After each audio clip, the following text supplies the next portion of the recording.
Okay, good evening, everyone. Good evening. Hope you all grabbed a drink to stay rehydrated or just hydrated, given the extra toastiness in here. We apologize for that. But we're expecting a very lively event this afternoon. But for those of you who don't know me, I'm Victor Picard. I co-direct, along with Sarah Jackson and Todd Wolfson, the Media Inequality and Change, or the MIC Center, as we call it. MIC is a partnership between Rutgers and Penn, and we support research and activist projects that focus on things like building non-commercial democratic communication systems, shifting media narratives, and supporting social justice movements, especially here in Philly, which is one of many reasons why we're hosting tonight's event on anti-racist journalism. I'm so eager to dive into the conversation, but first I have just a few quick thank yous. In addition to our deans at Rutgers and Penn, and I saw Sarah Benet-Weiser here earlier, but I know she had to run off to another event. I also want to thank the Independence Public Media Foundation for their generous support, and I want to thank our close ally, the Center for Media at Risk, which is directed by Barbie Zelizer. It's right here in the audience. That's co-sponsoring today's event. Also, a heartfelt thanks to the Annenberg staff, especially our incredible tech and facilities support, without whom we couldn't do any of these kinds of events. I also want to thank the MIC team, Zach Matthew and Briar Smith, and also Madison Miller for all their hard work in putting together this event. And finally, I'd like to thank you all for coming out this evening, despite the warm atmosphere in here. And of course, I must thank our esteemed panelists, whom I have the honor to introduce. And first, I'll introduce Dr. Andrea Wenzel. Andrea is an associate professor in Temple University's Department of Journalism and a member of the Klein College of Media and Communication graduate faculty. She's the author of Community-Centered Journalism, which is a fantastic book. She's also the author of the brand new Antiracist Journalism, The Challenge of Creating Equitable Local News, which of course is the book that we are celebrating and discussing this evening. If I can, I just want to editorialize for just a moment to say that I can't speak highly enough of this book. It is so incredibly timely, especially given all the problems and challenges facing journalism today. But I think importantly, the book frames these challenges and these crises as also opportunities to reimagine and reinvent journalism from the ground up. And I think that's such a critically important way of framing these problems. I'd also like to say or urge everyone to obtain a copy one way or another of this book, engage with it, learn from the invaluable lessons that are contained within Andrea's meticulous research. And also I'll add that it's beautifully written, which always makes it much easier to read books. So I think that's very convenient for us that it's so well written. Now, following Andrea's presentation on her book, we're going to have a panel of local experts, practitioners, and activists whose work is deeply connected to the issues grappled with in Andrea's book, and I'm going to introduce them alphabetically. First, we have Sandra Clark, a people-powered media executive who's currently serving as CEO at StoryCorps. Previously, Sandy served as Vice President for News and Civic Dialogue at WHYY and as Media Managing Editor at the Philadelphia Inquirer. Next, we have Letrell Deshawn Crittenden, and a little-known fact, Letrell and I went to graduate school together many, many years ago in the middle of the cornfields of Illinois. Letrell is now the Director of Inclusion and Audience Growth for the American Press Institute, and Dr. Crittenden leads the organization's efforts to improve how newsrooms engage and connect with BIPOC communities and other traditionally marginalized populations. Now, unfortunately, Jean Friedman-Rudovsky, the executive director of Resolve Philly, wasn't able to join us tonight. She suddenly fell ill, but hopefully we'll be able to channel her spirit into these discussions. And finally, we have Vanessa Maria Graber, a movement journalist, educator, and community organizer from Philadelphia. Many of you are familiar with the media and technology advocacy organization Free Press, which is an institution very near and dear to my heart. Vanessa serves as the News Voices Director at Free Press, and previously she co-founded the community radio station WPPM-FM at PhillyCam, and currently serves as the president of the Philadelphia chapter of the National Association of Hispanic Journalists. So without any further ado, we clearly have an awesome lineup here for this discussion, and I'll now hand it over to Andrea to kick things off. Please, let's welcome Andrea.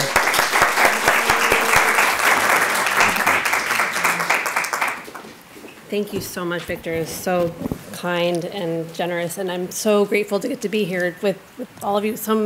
Many people here in the audience, too, whose work I have great respect for, so thanks for coming. And the people on this panel, I could not have written this book without their support and insights and allowing me to ask them lots of probably very foolish questions along the way. So thank you all. I'll just start out a little bit. I'll try to smush the book into a hopefully not too painfully long that you fall asleep in this warm room, but just going to give an overview and some takeaways from it, and share kind of a summary of some of the recommendations I walked away, and then we'll have a conversation about it.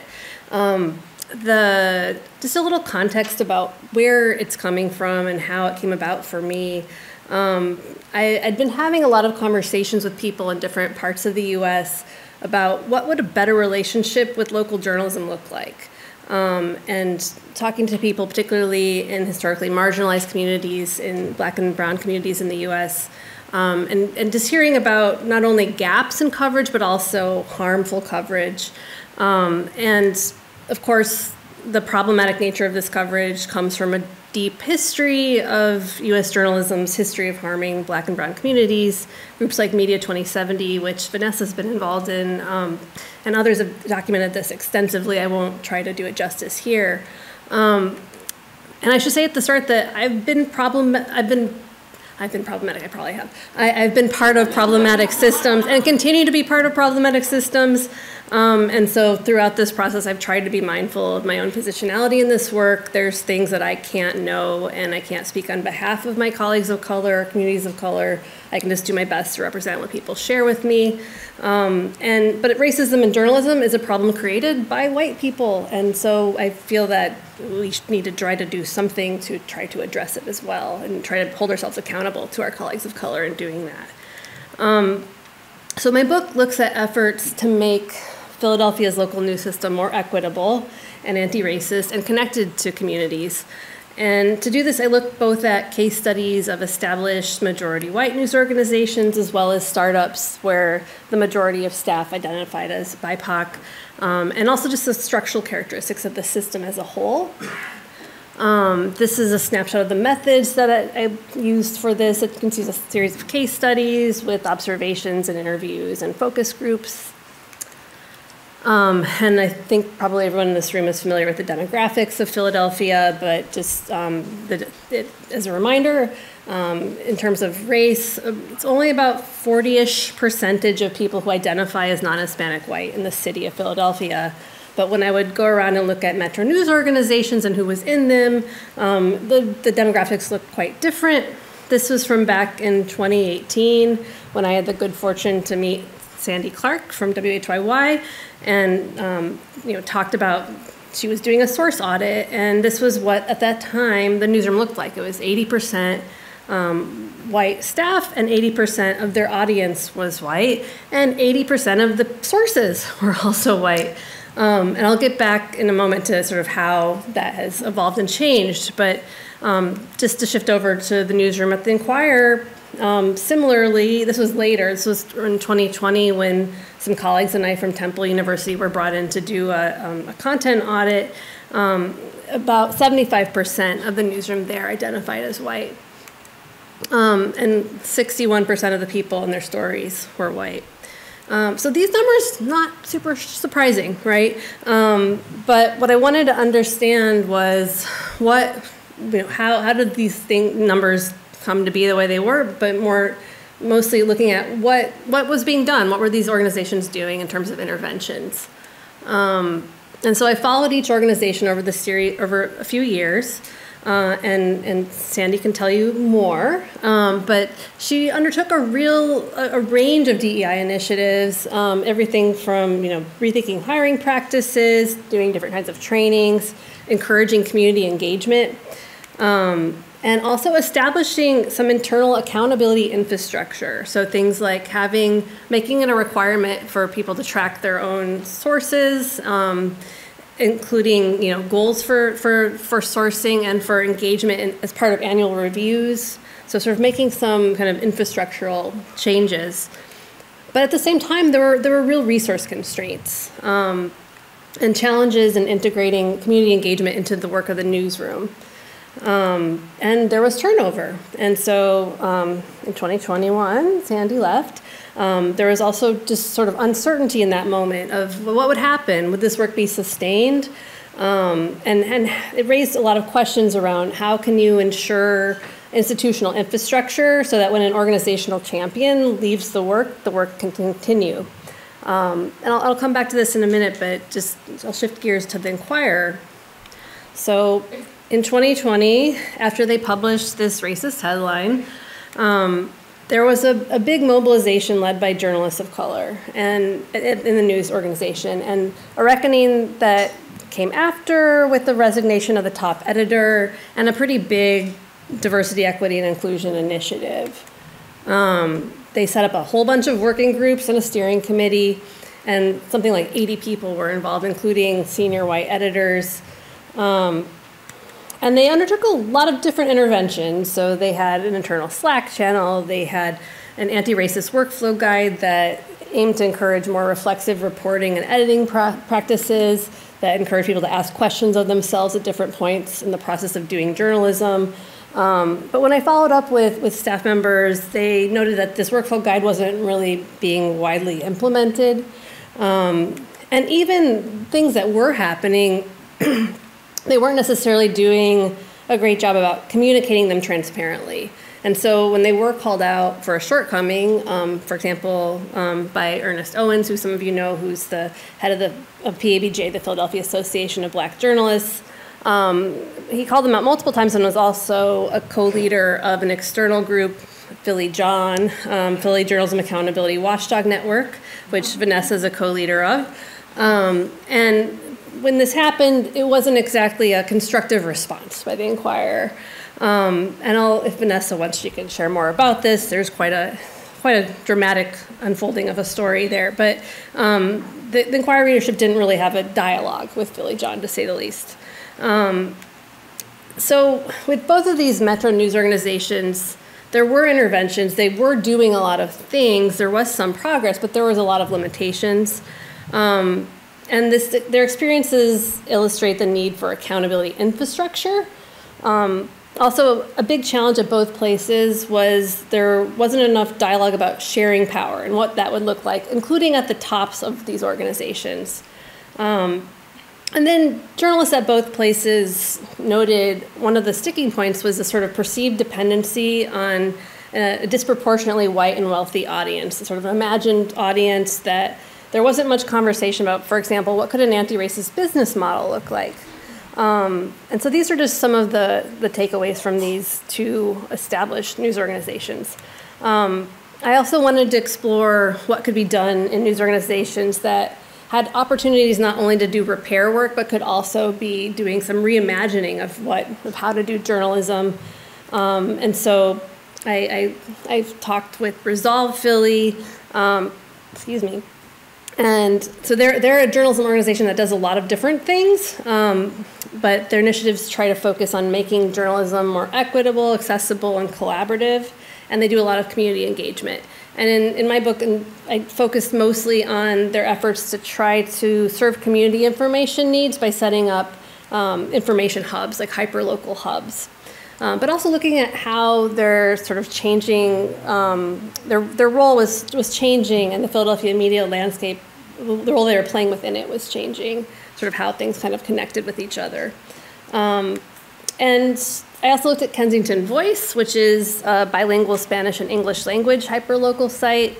And one of the things about them that is really interesting, I think, in this context is that they have a paid community-led board that has governing powers. It's not an advisory board. It's like they have oversight.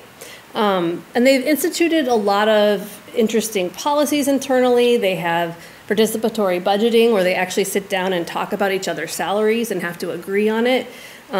They have a bilingual pay rate to compensate Spanish speakers for labor that often gets unacknowledged and is invisible. And so they were doing some interesting practices and changing their practices. And then finally, I looked at sort of the role of meta-organizations in the system, funders, journalism support groups, journalism accountability groups. I already mentioned Philly John. Vanessa also works with Free Press, which has Shift the Narrative Coalition that is doing really important work around addressing harmful narratives in the system.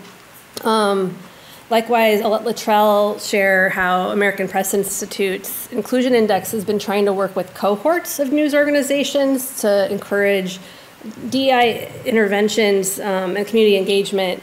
And one of the interesting points I'll flag is just their work to encourage transparency in how that's done and transparency in how people are progressing or not on their goals. And then, of course, you have journalism funders like the Lenfest Institute and others. And these are actors that have done some work to encourage DEI and community engagement, but there's often sometimes unintended consequences as well. And at times it can result in, for example, legacy news organizations being supported when they're not always doing a great job, or sort of more known players getting more resources than some of the smaller actors. And I also looked at at the national level how there's national coalitions like Public Media for All, and how they've tried to do work kind of from a bit of more distance to be able to encourage accountability, especially for managers and top leaders at different stations. A lot of people talked about, we got a real problem with, in public media with aging white CEOs who may have very long tenures at a station, for example. And there's discussion around what could be some interventions there. Could it be community-led boards where non-management staff and members of the public could nominate and vote on the board members? Could there be term limits for executives? So these were some of the conversations that some of these groups were able to do because they had a little distance and weren't employed by these people. And this is just this lack of accountability infrastructure for top leaders at a number of different organizations was something that kept coming up, but nobody wanted to talk about publicly for obvious reasons. And this made me wonder, and one of the things I am curious to hear from everybody today is there any opportunity to normalize a conversation about good leadership for equitable journalism being, in some cases, transitional leadership, being kind of getting your organization ready to be more welcoming for Black and brown leadership and colleagues? And this is a quote from Sarah Alvarez at Outlier Media that's actually, it's about something a little different. But this idea that she mentions of trying to create value along the way, even if there's not structures in place to support the thing, I thought was kind of an interesting thing to think about in terms of how can leadership look different? And so finally, just kind of noting some of the recommendations that I put forward to try to encourage more equitable and anti-racist journalism. So one thing is just thinking about how can community-centered journalism processes be just part of just doing good journalism and not be something that gets siloed off to people who have the word engagement in their title or something like that. And then how can you set up infrastructure to have accountability within news organizations? So that might be some of the stuff Sandy did with source tracking or performance review metrics, or it could be things like having public, conversations with community members after a story has been broadcast or published. But what are some of those things? And when I talk about accountability infrastructure, this is just how I define it. It's kind of obvious in some ways, just thinking about different systems, structures, or programs that can facilitate holding folks with more power, like organizations, CEOs, responsible to listening to the needs and addressing the concerns of those with less. And I think that this infrastructure can be woven in at different points in this cycle of doing community-centered journalism, from developing story ideas to reporting and editing and sharing stories. there's all these different points, there's intersections where there can be opportunities to hold newsrooms accountable to communities. A couple more recommendations. So for external meta organizations like journalism support groups or funders, I think there's, as I noted, an opportunity to encourage conversations about reimagining what good leadership could mean, reframing giving up power as potentially a positive accomplishment, and sort of grappling with what could some things like community-led boards or term limits look like. I think that there's a real opportunity to instead of thinking about external groups like Philly John or Shift the Narrative as a sort of oppositional frame, there's an opportunity for constructive dialogue with these groups, or for news organizations to consider setting up their own accountability groups, but being mindful not to do that in an extractive way. And then I think that collaboration is also potentially part of a realm of things that can be contributing to making journalism more equitable, so long as they're mindful of the power dynamics that go on and are not extractive collaborations. And then funders. So I do think there's a role for funders to play in this, and sort of pressing some of the levers to incentivize these conversations. And also in terms of rethinking how much support goes to BIPOC-centered and led organizations. That there's been sort of an imbalance. And as there's a lot of conversation that Professor Picard and others are involved with about thinking about how journalism, business models for journalism, funding for journalism. There's a lot of discussion about Press Forward, which is introducing new philanthropic dollars into local journalism. Not enough, but something. There's an opportunity to kind of think about how it gets distributed. And unfortunately, there's also a lot of reason for skepticism that it's going to go to BIPOC-led and owned news organizations, as Tracy Powell and Meredith Clark have pointed out. But there's an opportunity, and there's a lot of work to be done. And then finally, just looking at myself, I'm at a journalism school. Journalism education has a lot of repair work of its own to do. And if we don't want students having to unlearn harmful norms and practices that center whiteness and harm BIPOC communities, there's a lot of work to do with journalism schools too, or any sort of space of journalism education. It doesn't have to be a journalism school. And there's many ways of approaching this, and I have colleagues doing really cool things in a number of different realms. But just one small example, I've been collaborating with Andre Sims. He co-runs an organization called Day One, Not Day Two.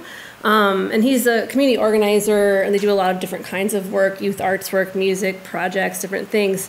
But we've been working on a paid community fellowship where community members are working on developing their own platform for covering North Philadelphia, but at the same time, they're also holding student journalism accountable. This last fall, they were in a solutions journalism class alongside Temple students, where they co-reported solutions journalism stories about North Philly. And a lot of people and a lot of the fellows, had a lot of experience with harmful media narratives about their community, and so it was a really kind of meaningful exchange to have between the students and with them. And that's just one small example of some of the things that can be done within journalism education. So that's just probably two quick laundry list of things in my book, but just wanted to give sort of set a little ground of sort of what I cover in it and some of the recommendations I put forth. And then now let's talk about it, and let's talk with our panels who are doing the work, who are trying to make journalism more equitable. Thank you.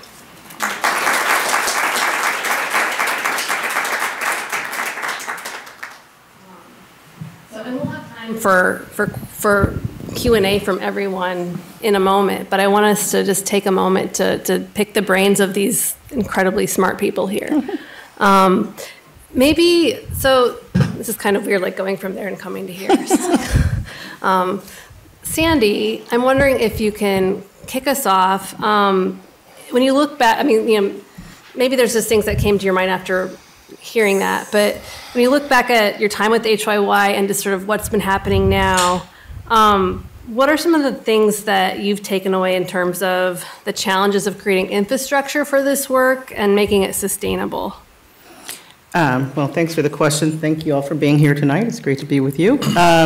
First of all, I want to acknowledge the amazing work that Andrea has done. I mean, you need allies in so many ways to be able to really affect change. And her accountability reporting is unmatched. And her continued commitment to the work is unmatched. So I just want to make sure we take a moment to acknowledge your amazing work. So don't talk about us like we're doing amazing work. You're doing amazing work. I'm going to take it a little bit further back, which is to, when I was growing up, so my mother's from Japan, my father's African American from Louisiana, and there was a point where I realized once I got into journalism that I had never seen an image of my family in media ever, right? Never saw it in a newspaper, never saw it in textbooks, in magazines, never heard their voices on the radio.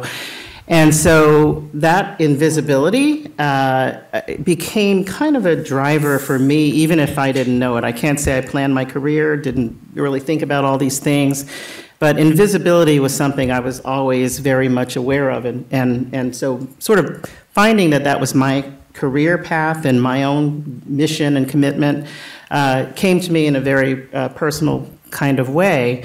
And I was that diversity hire. I started at the Philadelphia Inquirer. I was the diversity hire, right? I was the one who was the one person who was brought in and who was going to, raise my voice and help make change and help people see all these different perspectives, except I was never heard, never asked, and never seen. So and so here we are all these years later, still having the same conversation. So I just wanted to give it a little historic perspective. I'm not 100 years old. I'm just saying it's been going on for a really, really long time. I think it's an incredible challenge to be able to, you brought up, can this work be sustained once the drivers of change or people who are trying to make change leave? And I worked at the Philadelphia Inquirer, tried to do some of this work there, worked at WHYY, and we had an incredible partnership there. I think it's very difficult. My goal when I was at WHYY was to not treat this work as an initiative, but to embed it in our DNA. And so all these entry points to figure out how we can do that, where the attempt was to put all of those measures in place, including feeding data back to ourselves. So one of the things that Andrea and I worked on was really doing an audit. That's where these statistics came from. An audit of our work, and the goal was to hold ourselves accountable for what we as journalists hold everybody else accountable for, right? We'll write a story in a minute if there's not diversity at a company, right? But internally, looking at what we were doing, I think was the goal. And when we presented that data back to the journalists in our newsroom, the pushback was pretty incredible, right? Both publicly and privately when people reached out. And the response was, that's not me, right? Now, no, you must not have heard the right thing, or you must not have read the right story, and it was you. And so if it's you, and if you can admit it's you, then you can also be the change for that, right? And so building from an audit of real data back to ourselves to then the intention, and the intention wasn't like, okay, I wanted to call a white person, but now I'm going to call a black person. That was not the intention. It was more so, why do we keep calling the same person every single time? And why do we think that same person we call every time is smarter than everybody else or has more knowledge than everybody else? And by the way, why aren't we talking to people whose lives are impacted, who are the experts of their own experience, right? They would never call themselves that, but they'll share perspectives that are very hard to get in journalism. So why do we think it's better to call somebody who can talk at or about somebody as opposed to talking to people who are actually experiencing it?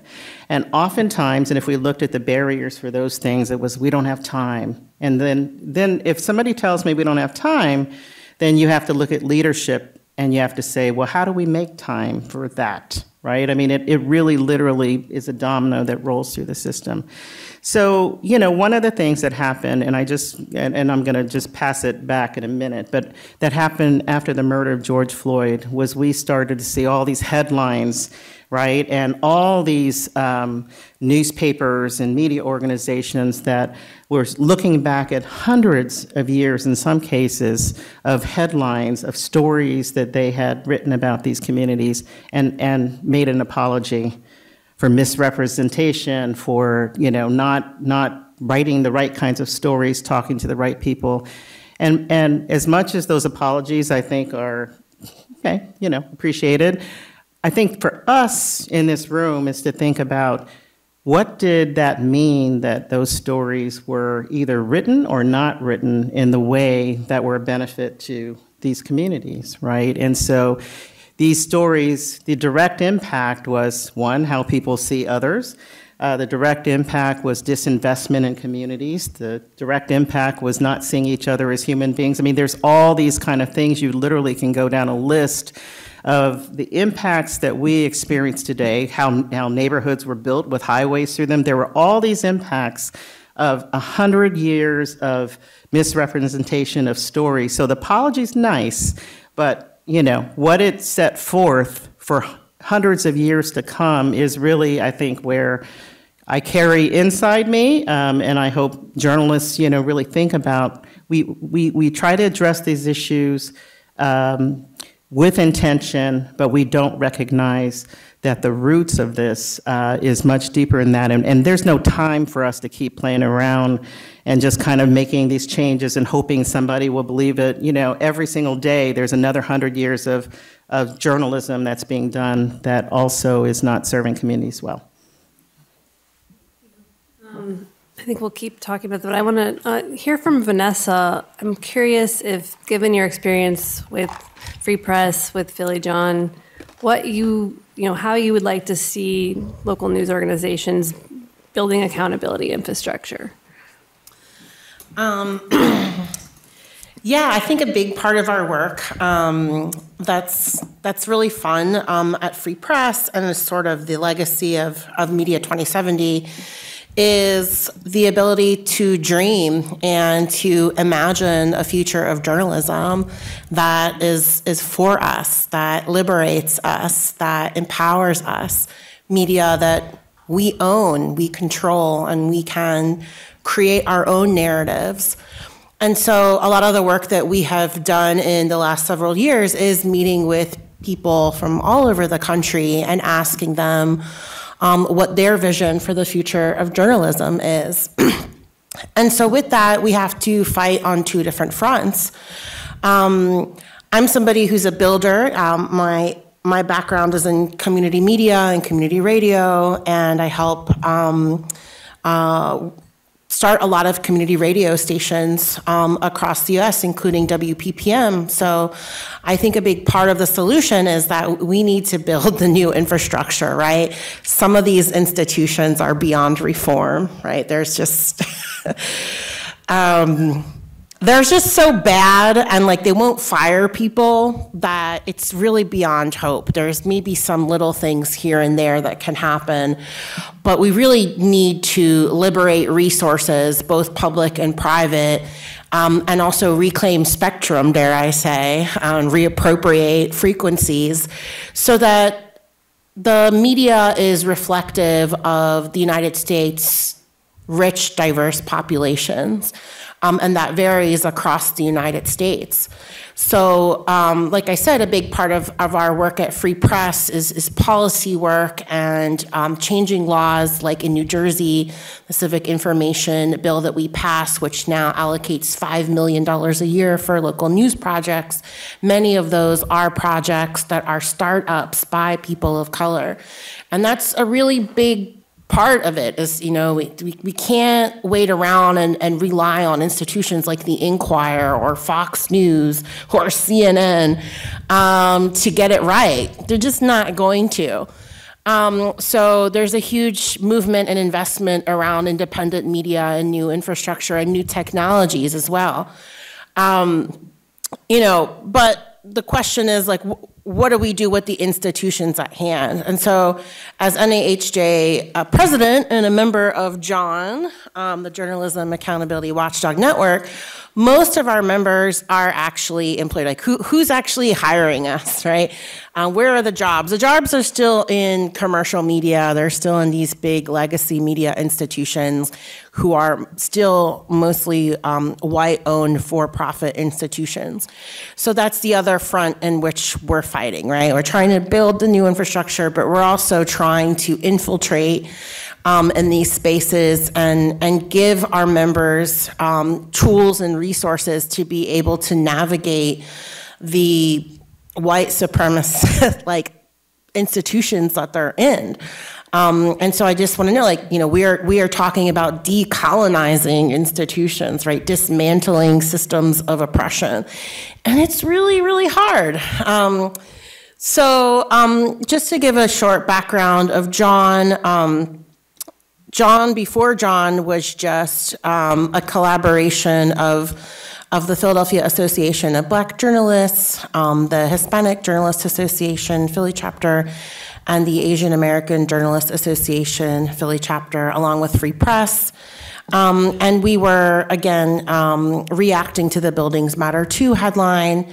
And at the same time, which maybe a lot of people didn't know, the journalists of color were revolting at the Inquirer as well. Even before that headline came out, there was a lot of problems there, especially with regards to pay equity and editorial practices. So we had a sign-on letter, and it included many other organizations, including movement organizations and members of the Shift the Narrative Coalition. And we were supporting this Transform the Inquirer movement, and they had a website and everything. And that led to the Inquirer inviting us to talk. And so with the Philly Association of Black Journalists, they had a memorandum of understanding to create some type of community accountability board or committee. And with Free Press, we also had an MOU with the Inquirer to bring in local stakeholders to advise them on crime coverage. Now, we were able to set up a lot of meetings with the Inquirer with those community stakeholders. A lot of them were journalists and also people working in the abolition movement space, people involved in the justice system. The problem is that the Inquirer, unfortunately, did not take any of our recommendations, and quite frankly, they ghosted us, even though, you know, we had this agreement. And because they weren't paying us for the work, it's not like, you know, we could treat it like a business deal. With PABJ, they also sort of stopped talking to them. And with that, you know, more things became problematic at the Inquirer, like the lack of black male journalists, more problematic content, et cetera, et cetera. And so we also began hearing from people at other institutions saying it's not just the Inquirer, you know, it's KYW radio, it's, sorry, but it's WHYY. It's, you know, it's almost every single media outlet, even the Latino ones, even at Al Dia and Telemundo and The Tribune and WURD, right? Because even when you're not fighting racism, you're still fighting sexism and homophobia and transphobia and ableism. And so, and ageism, right? Because there's a lot of young reporters out there facing difficulties.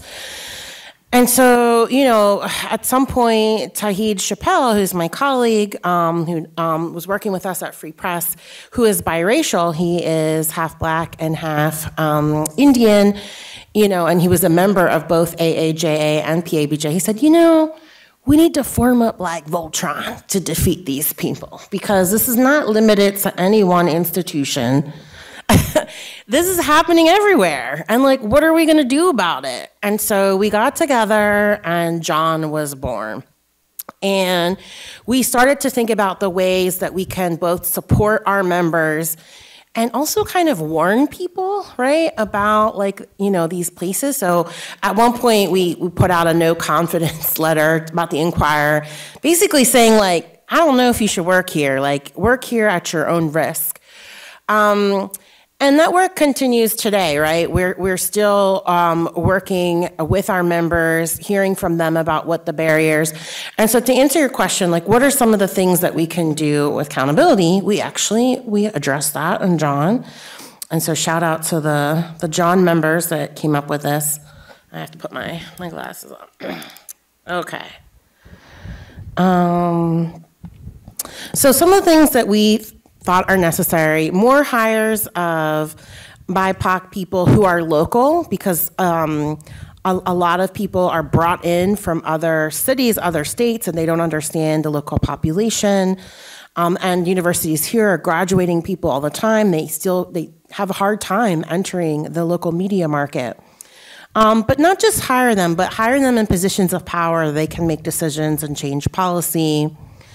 We need news for our communities, and that actually requires journalists acquiring skills to create news products for our communities. Unfortunately, a lot of the constituents or the audience for some of these media companies are suburban white audiences outside of Philadelphia. And when you do information needs assessments, like we've done in various cities at Free Press, we find that the information needs vary, not just among different demographic groups, but also in different geographic areas. I know this is a dig at these foundations that have funded a lot of really big money journalism projects that don't actually meet the impacted people's information needs. And so I'm not going to name names, but there's been like historical projects and et cetera. And it's like no one, Black and brown people from Philly are not reading that. It's not useful to them. We need a better pay structure for freelancers. They never talk about freelancers, but like I know for 3 years I worked as a freelancer because I couldn't get a job in any of these newsrooms. And there's a lot of exploitation of freelancers, especially freelancers of color. Newsrooms need to create forms of care and support for journalists in these newsrooms. And so a part of our work at Free Press is developing systems of care. What does it mean to care for people? And so we met with a group of practitioners, people working in harm reduction, people working in mental health, people who are community organizers, and we talked about the ways in which media harm impacts people, right? The dehumanization of Black and brown people on a daily basis, especially in TV news, has a deep psychological and traumatic effect on people, especially in North Philadelphia, West Philly, and Southwest Philly. And what does it mean to care for people who have experienced media harm? Now, the other side to that is we interviewed a bunch of people who are covering crime. And there's also a deep psychological traumatic effect to Black and brown people covering shootings and homicides and other abuse in these communities. And there's absolutely no care or regard for their mental health. In fact, a lot of people have left the profession because they've been so deeply harmed at their institutions. Journalists have been making recommendations to change their newsrooms for years, but have long been ignored. And so a lot of the things that Free Press and Shift the Narrative and John has come up with is really just repeating the words and the calls to action of Black and brown people who have been doing this for a really long time. Unfortunately, a lot of good journalists of color are not appreciated and they're not retained. And so we see a lot of people leaving their jobs, bouncing around, or leaving the profession in general. Pay equity is really important. We've seen really unprecedented numbers of journalists going on strike across the country. This week, Lost 360 workers decided they were going on strike because after LexisNexis, right, we're here at Penn, you probably use LexisNexis, made record profits, and they decided to lay off 10% of their newsroom staff, which is really crazy to me because this is a trend that's been continuing. We saw the LA Times, Vice News, Refinery 29, Sports Illustrated, Condé Nast, Washington Post. They're not paying workers And they're decimating newsrooms, and then journalists are then having to take on multiple jobs.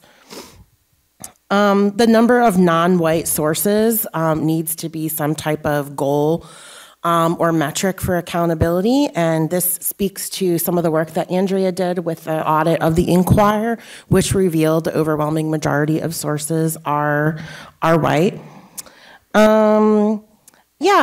Making journalism more accessible, because the more people that can support and read your work makes it easier for you to be able to stay in your job, get promoted, and get more resources.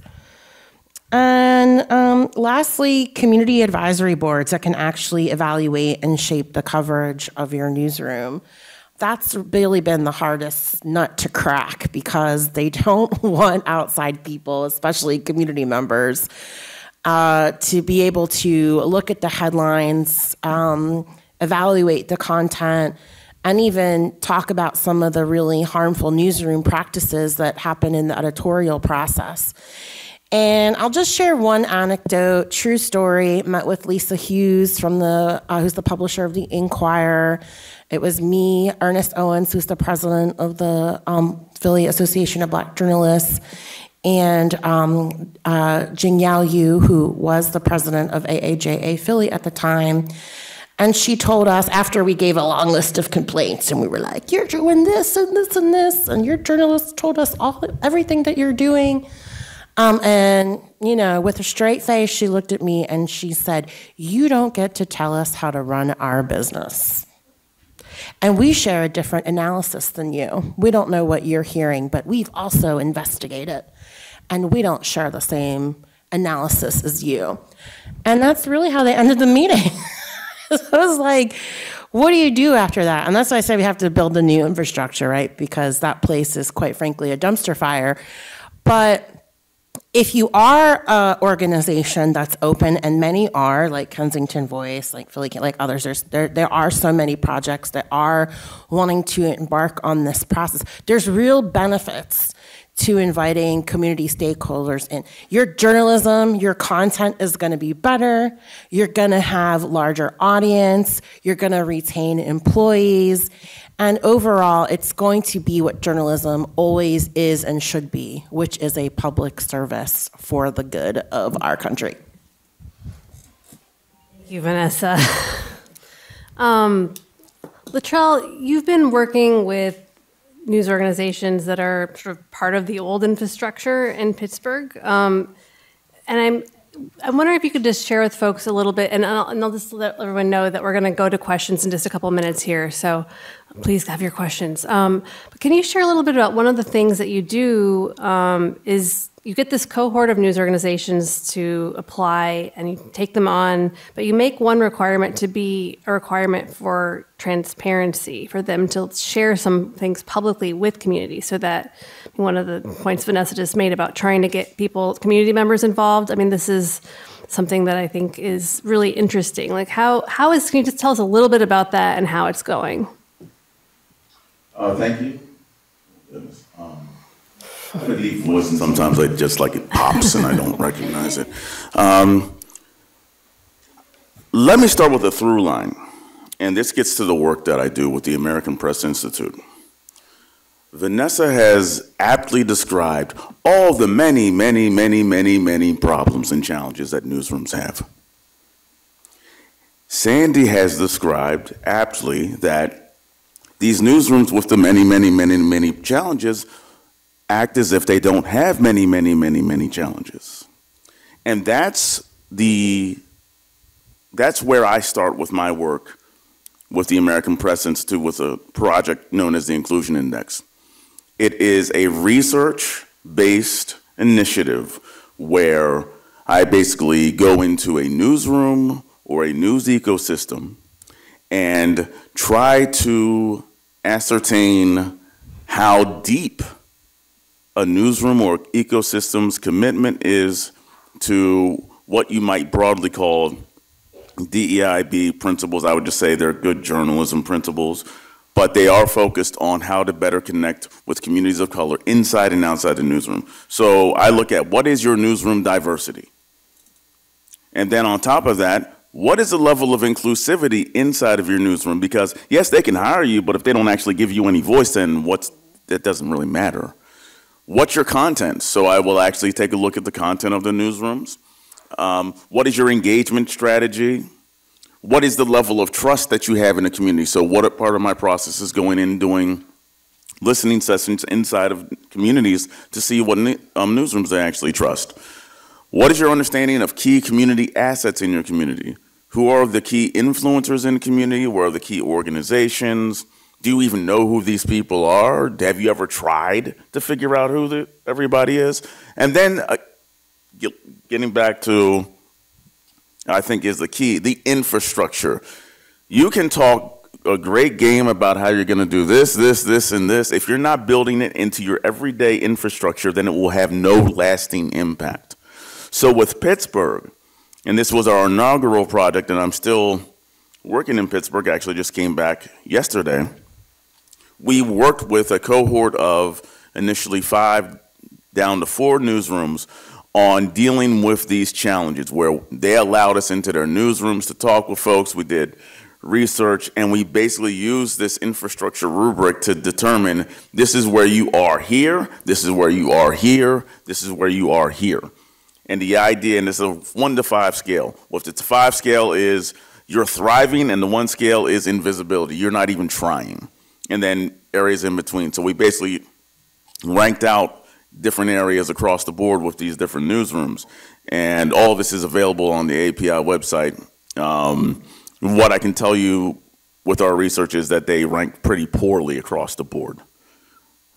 So then we basically, after they have this commitment to this is what your problems are, it's how are you actually going to address these problems? Because it's not enough just that you know the problems exist, you have to do something. So each newsroom had to develop a strategic plan on how they were going to remediate some of the issues that they had. And one of the things that was required, you had to make the summary of this plan public. Because what often happens is people will go through and they'll have their DEI training, or they'll have this or that, and they check that box internally, and there's no accountability to actually doing the work and the follow-up work. So it was required, if you're going to participate in this, you have to release this plan in public. And so about a year ago, after they had come up with their plans, we had a session, we invited members of the public, and they basically said, this is how we messed up, this is how we're going to address the problems. And one of the main areas was with community engagement. No one was really doing community engagement. And even the newsrooms, one of the newsrooms that had a community engagement team, they weren't really doing much community engagement because they placed it all on the backs of 2 black women. And they actually, and I can speak freely about this, one of the things that they did with their change was they started having team community engagement, getting the entire newsroom out into the community to do work. And now they're actually in our Part 2 project, which is focused on community engagement practices. But the idea really is that you have to, again, I wrote an academic paper that never got published like many of mine, but it was based on this idea of smoking gun theory, which is this idea that you have to show people their problem in their face with information to basically get them to recognize that you have a problem. And then once you do that, you have the opportunity to finally, if they're willing, address that problem. This program is in its infancy. There's still a lot that can be done. It's not for everybody, because if the one last thing that I will also say is for the cohort projects, they have a team of 3 to 4 people. We require somebody who's at the masthead level, at the top level, to be part of the project. Because the other problem is, if you're doing training with lower work, basically frontline workers, and nobody who has power is involved in the process, what's going to happen is those frontline workers are going to go into the newsroom, say, this is what we need to do. They'll be told no, and then those newsroom workers will be working for a new newsroom in about 6 or 7 months. So this is getting buy-in from the top down.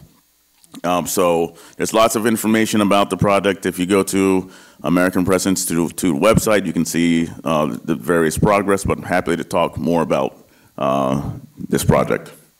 Thank you. That's super interesting. I want to make sure we have a chance to hear from people. Sarah, do you want to go ahead?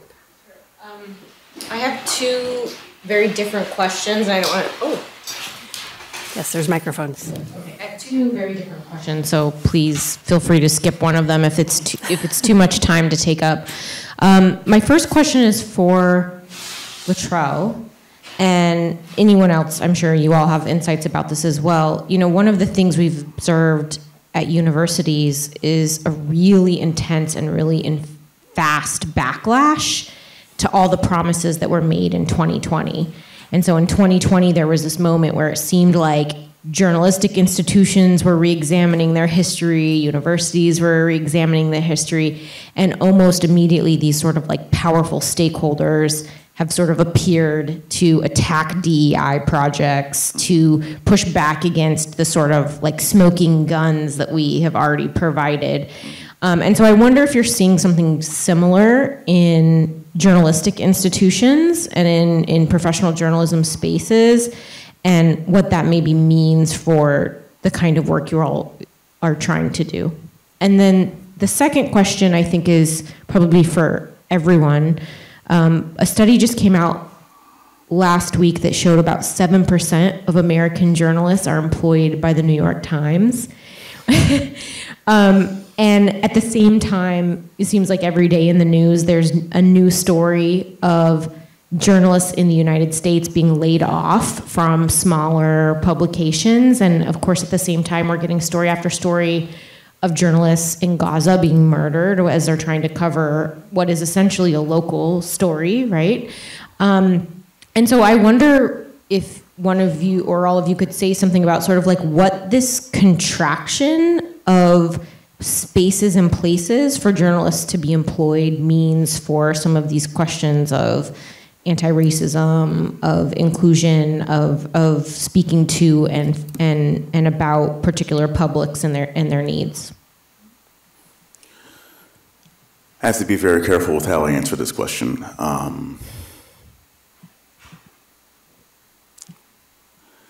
We are still getting I'm still getting calls on a regular basis for training to actually do this work. They're not as many as you would hope. And I think that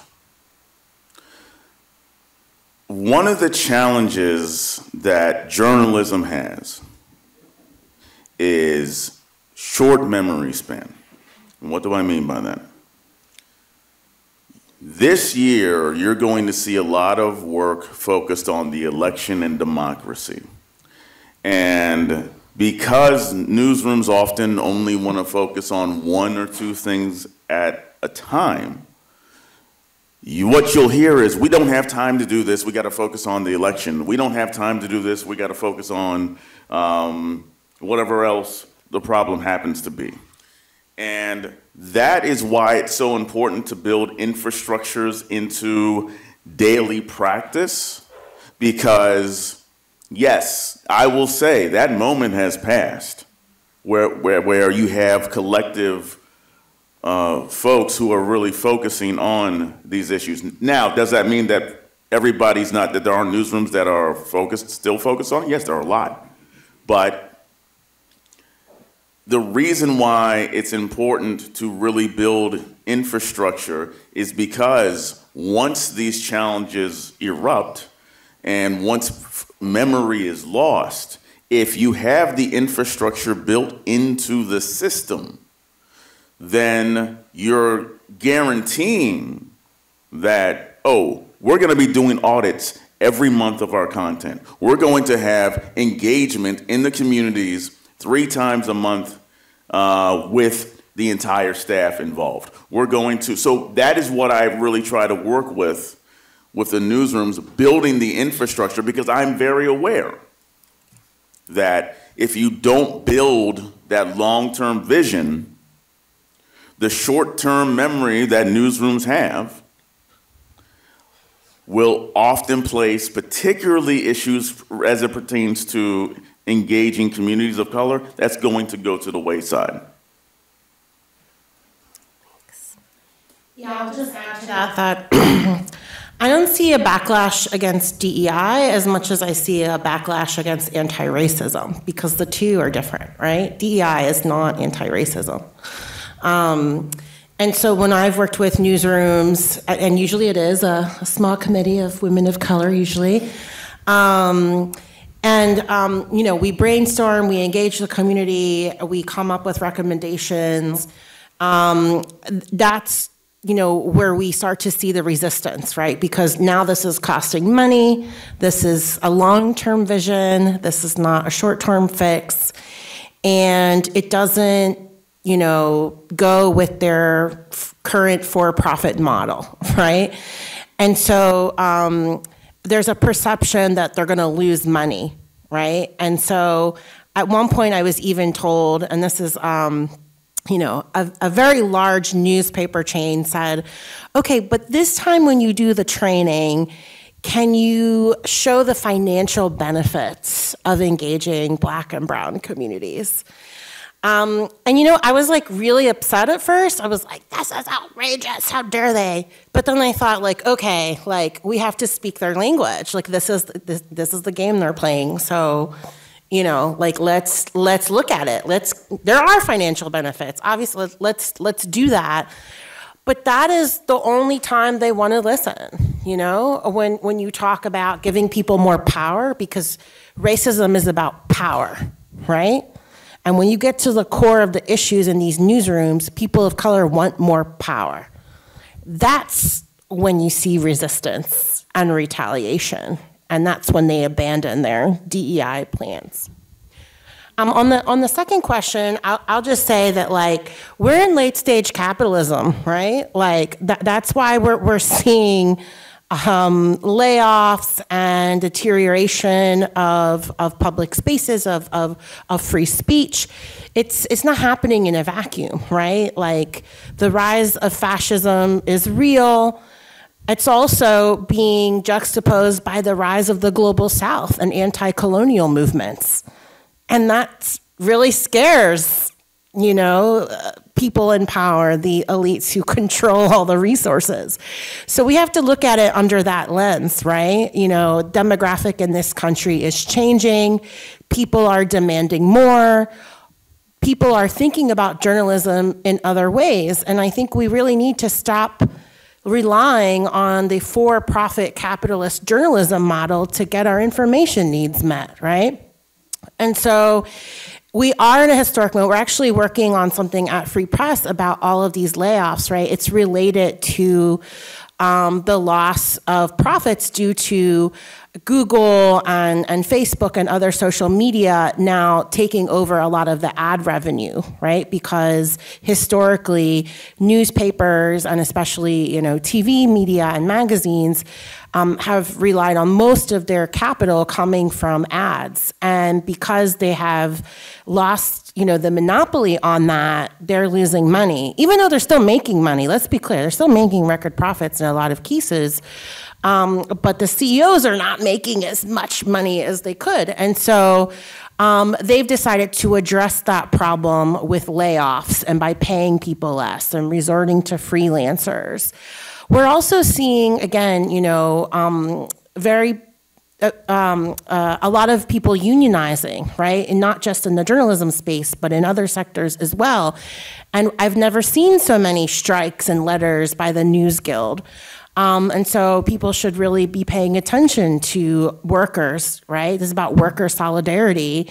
And it's something that, you know, I think is like, what can we do? Have solidarity with journalism workers, support their work, and share their demands and their calls to action.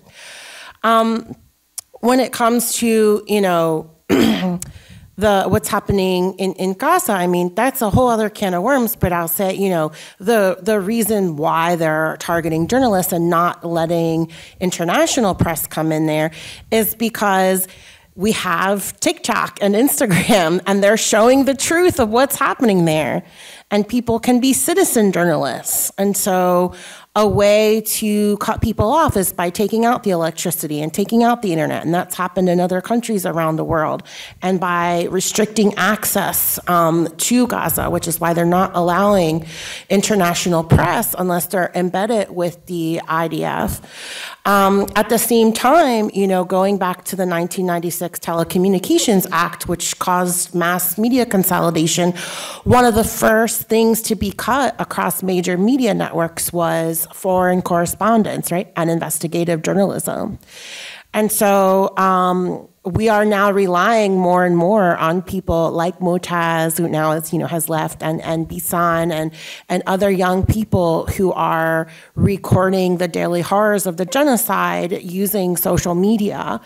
But I also think that speaks to how people of color in the United States have been sharing information. If you look at what was happening during the height of the pandemic, we were finding information on WhatsApp and Telegram and Facebook groups. And again, just finding other ways to share communication that's, again, subverting the capitalist media providers.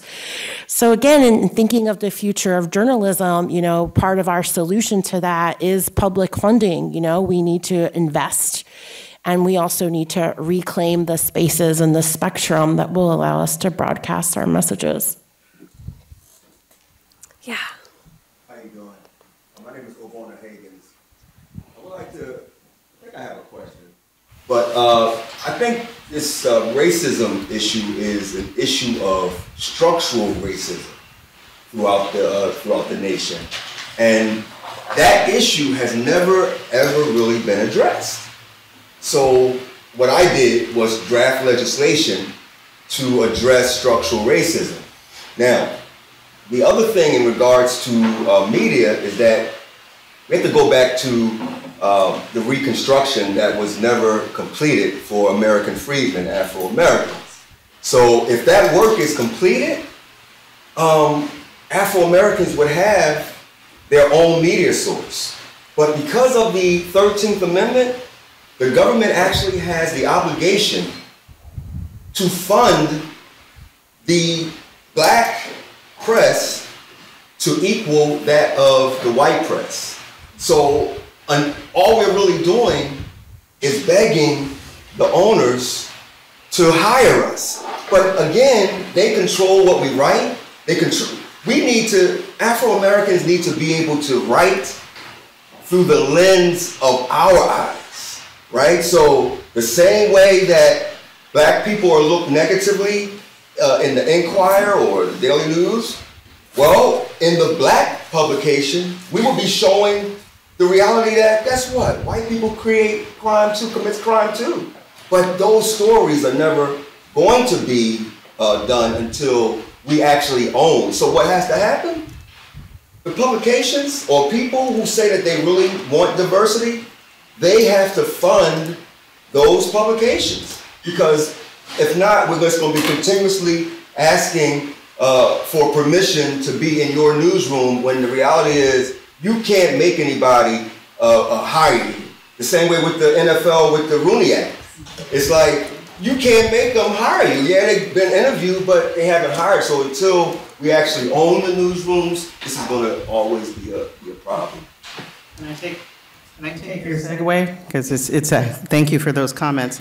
Today I was looking at LinkedIn, and somebody I admire a lot, Mitra Kalita, who started URL Media with Sarah Lomax-Reese, who is I guess she's the president and CEO of and owner of WRD Radio, and I think is it the only black talk radio station in Pennsylvania, and one of the few in the country, by the way. And so Mitra wrote something that I decided, since I knew I was going to be here, that really resonated with me. She says, she was on a panel recently, and she said, one attendee came to me and said, Every time you speak, you always invoke Frederick Douglass. This repetition is intentional. So here again, and she says sorry, but not sorry. The reason I do that is Douglass's newspapers helped readers escape slavery, access health care, and browse ads to reconnect with loved ones. I often also get asked, why are we for profit? And she says, some contexts, even as I know very few white men ever get asked that question, money is power. And we see community media to be more powerful and resourced than it currently is. And so this idea, first of all, you know, black media and ethnic media has been around for such a long time, has not had access to funding. To your question about, you know, Gaza, if we look at what's happening in the United States and, you know, the demonization of journalism in so many ways, right? And look, we're here on this panel saying we want journalism to be better, so there's that too. But the lack of recognition of what ethnic media has done really to uplift communities for sharing information has existed for such a long time, and that rebalance has never happened.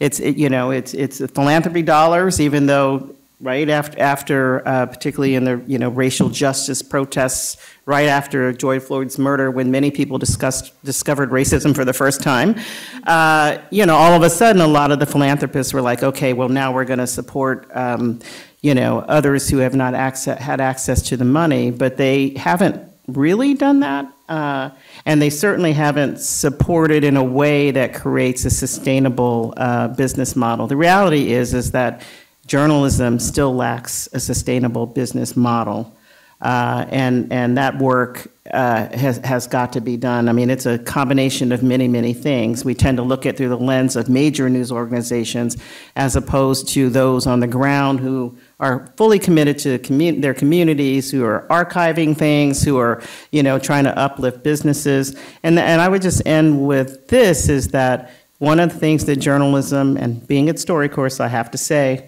a little bit about StoryCorps. How many of you in this room actually know what StoryCorps is? Oh, okay, I'm pleased. And the other half of you, that's why I have my job, because I'm gonna make sure everybody knows what StoryCorps is. But it is an organization that started 20 years ago that is really, how do you create a more just and compassionate world? How do people see each other as human beings? And we still, to this day, across the country, going into rural and urban communities and suburban communities, I mean, literally, and we've been in every single state. And here's the magic of it, is that StoryCorps is about everyday people who come into the StoryCorps booth with somebody whose story they want to honor and preserve. So StoryCorps stories can be archived at the Library of Congress. That is the real history of America. People really, when we say people aren't engaged in news, and I've never met a journalist in my life when I was growing up, so I don't know why anyone would know exactly what a journalist does, right? But people come into the StoryCorps booth and they are sharing stories about all the things that we cover every single day. They're talking about racial justice and how it impacted their lives, but in a very personal way that leaves us thinking about, well, what is this? And how do we transform ourselves as human beings? How do we be more empathetic and understand each other's stories? And so that is, I would encourage you can find these stories on YouTube, but when you actually have something where people come into the booth and we're not telling them what should be important to them, but they're telling us what's important to them, and they're sharing their stories in the most personal, human kind of way, it can make you pause and think about how you can stop being a bystander in a way that 1,000 reported stories can't do. So, thank you. Yep. Yeah. I have a question that was related to the first part of your last statement, Sandy. Can media behind a paywall be anti-racist? You were talking about the funding structures, right, and how they need to change. Philosophically, is that even possible? Ooh, that's a really good question. Are you chomping at the bit to answer that question? No, I mean, if I were to write a book, it'd be anti-capitalist journalism, and I think that we should make the public investment so that we can eliminate paywalls altogether. Because when we had a crisis like the pandemic that was literally costing people's lives on a daily basis, and, you know, for me personally, like at the time I was living in New Jersey, like Latinos, you know, Spanish language Latinos were the most affected, and they were also most targeted by misinformation, and there was just nothing. People were dying as a result. And we were begging, you know, some of these news outlets to, you know, decolonize their freaking paywalls. Like, stop it with that. People, can you just put that aside for a second? I think there's other models, you know, for subscribers and support and stuff like that. Like, obviously, we should support people, you know, who are doing good journalism. But I think that we have to rethink the entire model, right? Again, it's this reliance on a for-profit system that heavily relies on the exploitation of Black and brown lives in order to make a dollar. On that, I think, you know, look, paywall, no paywall, I'm not a fan of paywalls, but it is sort of, you know, how organizations, some, very few, have actually made money. I mean, if we look at who's making money on paywalls, right, it's the Wall Street Journal, it's the Washington Post, it's the New York Times, it's most of the local news organizations are not making money on that. And I don't think it's a paywall issue. That's one part of it, but I was at WHYY, so the you know, how WHYY is funded is a cocktail of funding. 50% of WHYY's funding comes from members, right? And so the work that still had to be done at WHYY, the majority of those members are white, they're aging, right? They're for something that's public media, it wasn't nearly, in my view, public enough, right? And so, and the fear, so I guess I'm almost gonna, see, I almost got through this without stepping in anything, but, so one of the things I wanna say is, look, I have been at the top of organizations, and the closer you get to money and power, the harder the work actually gets, right? And so the fear of turning off 50% of your membership by, you know, really having a diversity of coverage, really representing your community in the way that you could and should, was very powerful. And so, you know, there's, you know, you hire a Black anchor who doesn't sound like everybody else, and then you start to hear like, well, you know, can that person talk this way, do this thing, you know, so you're taking away the entire authenticity of why that person actually has value, right? And so I think it's not a paywall issue, but it, you know, and I think this is actually in the head of many who run organizations much more than the reality of it. Every single time, and one of the reasons I loved doing Pledge when I was at HYY is because you really can talk to the community of supporters that you've had. Every single time I talked about diversity, I talked about the work that we were doing in the newsroom, ching, ching, ching, right? So thinking that you're going to lose money because you actually are representative of the community that you are serving is really a false premise, and so it becomes about one person's issue as opposed to a real, you know, a real problem for the organization. Can I ask a question? Oh, go ahead. Real quick, paywalls don't matter if the content behind that paywall is of no use to people. I'll just leave it at that. There you go, and then there's that. Since you mentioned the tops of organizations, can I just ask, is there any way of forcing a conversation about CEO pay as part of this, as we're looking at all the people getting laid off, as we're looking at... Not including my own, by the way. No, you know, listen, I think, yes, you know, when you've got, look, there is something about particularly public media, public service, right? And that story's been written 1,000 times over about the you know, the pay of the CEO at HYY. And that's certainly one issue, right? I mean, you know, every year there's a story and nothing happens.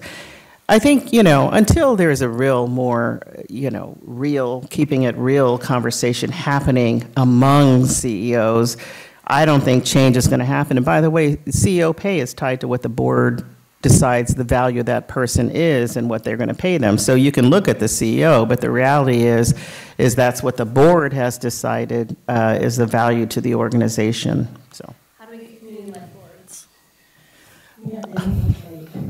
Yeah. Well, look, you're going to have a couple of people.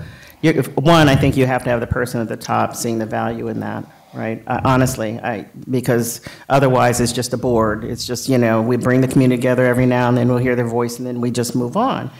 And there are people out there, as you noted, when I left HYY, there was a good amount of turnover happening, and it was also a period where there was a good amount of turnover in all of journalism. But maybe the positive of that is also that as you do the work, and this is what I saw when we were doing the work at HYY, you also start to attract the people who you don't have to waste your time explaining why something's important. You hire in the people that you want.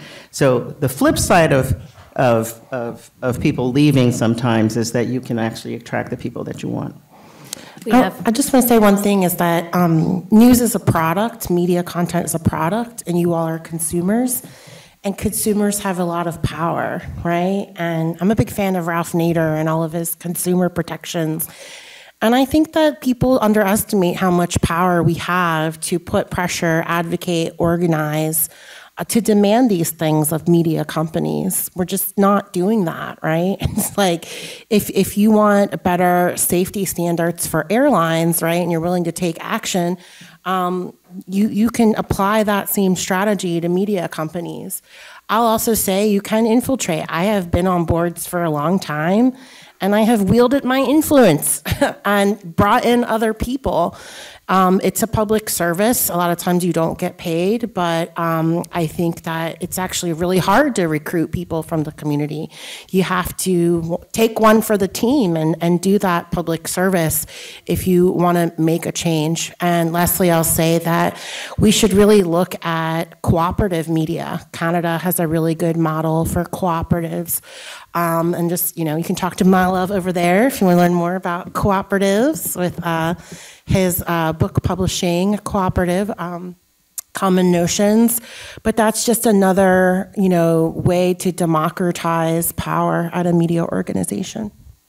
We're almost out of time. Watchman, did you have a really quick question? There's one. Oh. There's one over here. Oh, yeah. Yeah. So I just had a question, which I don't know if the answer. Can't hear you, Arjane. Speak up. Oh, I was saying I had a question, and I'm not sure that the answer would be quick, but I was just thinking about kind of the role of institutional trust in all of this, because I know, Andrea, in your presentation, you had mentioned kind of like imagining, like having to think about the structure of journalism in and of itself in trying to make it anti-racist in the first place. But I'm like, even if, like, can it be reformed in a way that would, that people of color, primarily Black people, would even be willing to invest in, in a way that, like, I think a lot about how we choose what we believe and why we believe it, and I think there's just a lot of already, like, institutional distrust in journalism as a whole. So I'm like, that's a really big question, but that was my question. There's a lot that has to be repaired, and the thing that I am discouraged by, but it's a reality of my work, is that this isn't going to take 2 days, 2 years. We're talking about years of a lot of hard work that has to go into rebuilding trust in a lot of communities, because a lot of newsrooms have given them no reason to trust them. And that's one of the things that I stress with a lot of the newsrooms that I work in, is like, that's why I say this one training that you did is not going to have any impact. You getting out into the community and showing that you're actually making an effort to change, that's what's going to have an impact. And if you're not willing to do that, then nothing's going to change. But what is changing, and this is getting back to the demographics of this nation are changing. So, and if you're not really trying to connect with folks that are going to be the majority sooner than later, then, well, that's why we have this problem that we have now with funding. And there's many of them, but that's an issue as well. I'm afraid we're going to have to let that be the last word, and I apologize, I saw some other hands, and I have so many more questions I would love to ask our amazing panel, but thank you all so much for being part of this and for the work that you're doing, and thanks everyone for coming tonight and for hosting us here. Thank you.